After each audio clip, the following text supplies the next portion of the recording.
Assalamualaikum warahmatullahi wabarakatuh. Perkenalkan, nama saya Puspita Dimulani dari Prodi Administrasi Bisnis UPBJJ Bogor Universitas Terbuka.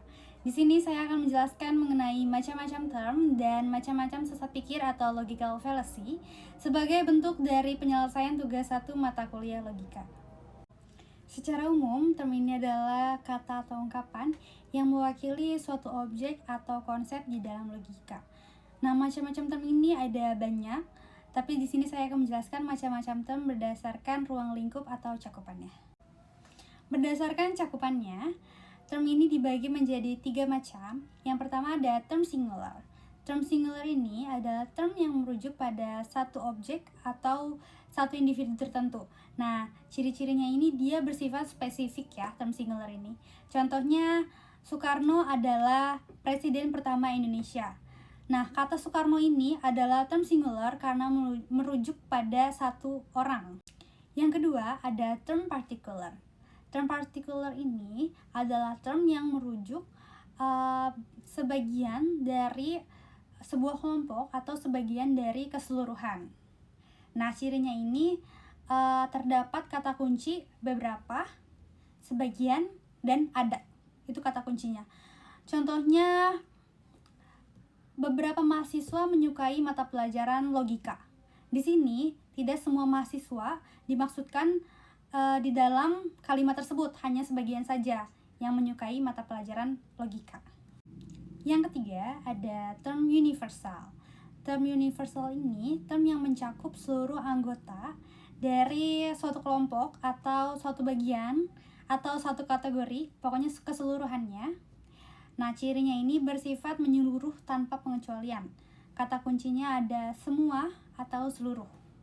Contohnya, semua manusia akan mati.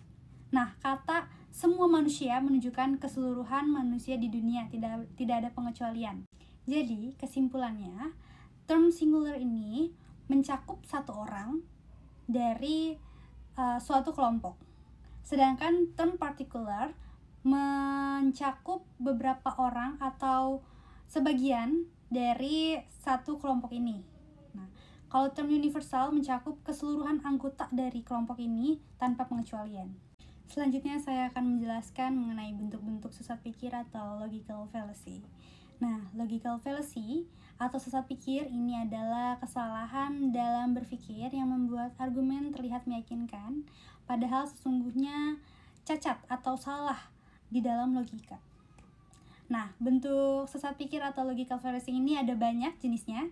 Namun di sini saya akan menjelaskan sesat pikir berdasarkan bentuk utamanya. Yang pertama ada sesat pikir formal. Nah, sesat pikir formal ini adalah kesalahan dalam berpikir dalam bentuk atau struktur logika itu sendiri. Nah, ciri-cirinya ini argumennya tanpa valid, tapi secara bentuk itu tidak sah, gitu. Contohnya, jika hujan turun, maka jalanan basah. Sekarang jalanan basah, berarti hujan turun. Nah, ini adalah bentuk kesalahan yang dikenal sebagai affirming the consequence. Karena bisa saja jalanannya itu basah karena disiram, bukan karena hujan, gitu. Yang kedua ada sesat pikir verbal. Nah, sesat pikir verbal ini adalah kesalahan yang terjadi karena penggunaan bahasa yang tidak jelas atau membingungkan, atau biasa kita sebut sebagai ambigu ya. Nah, cirinya ini sering muncul karena permainan kata, homonim atau makna ganda. Contohnya, orang yang waras tidak percaya hal mistis. Jadi, kalau kamu percaya, berarti kamu tidak waras. Nah, kata waras digunakan secara manipulatif dan kabur maknanya. Padahal, waras dan tidak waras tidak ditentukan berdasarkan hal mistis, begitu. Yang terakhir ada sesat pikir material. Sesat pikir material ini adalah kesalahan di dalam isi atau materi argumen, biasanya karena premis yang tidak relevan atau tidak benar. Cirinya ini menyerang hal-hal di luar substansi argumen. Contohnya, kamu gak usah ngomong soal politik, kamu kan masih mahasiswa biasa. Nah, ini bentuk ad hominem, yaitu menyerang pribadi, bukan menyerang isi argumennya. Nah, Bagaimana sih agar kita tidak terjebak di dalam kesalahan berpikir atau kesesatan berpikir atau logical fallacy ini? Nah, menurut saya ada beberapa hal yang bisa kita lakukan agar kita tidak terjebak di dalam kesesatan berpikir ini. Yang pertama, ada pahami struktur logika yang benar. Nah, kita harus memahami struktur logika yang benar, seperti mempelajari bentuk-bentuk argumen yang valid, dan hindari membuat kesimpulan hanya karena terlihat masuk akal. Contoh praktiknya bisa dengan jangan menyimpulkan hanya dari satu premis, pastikan semua premis mendukung kesimpulan secara logis. Gitu. Yang kedua, gunakan bahasa yang jelas dan tidak ambigu. Hindari kata-kata yang punya banyak arti, karena ini bisa menimbulkan sesat pikir verbal.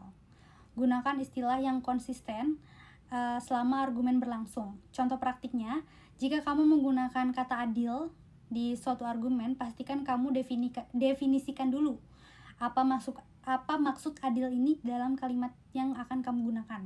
Jadi itu tidak menjadi ambigu begitu. Yang ketiga, fokus pada isi argumen, bukan pada pribadi. Nah, jangan menilai argumen dari siapa yang menyampaikannya, tapi dari logika dan fakta yang digunakan. Contoh praktiknya, jika seseorang anak kecil menyampaikan argumen ilmiah yang logis, tetapi kita harus menilai secara objektif.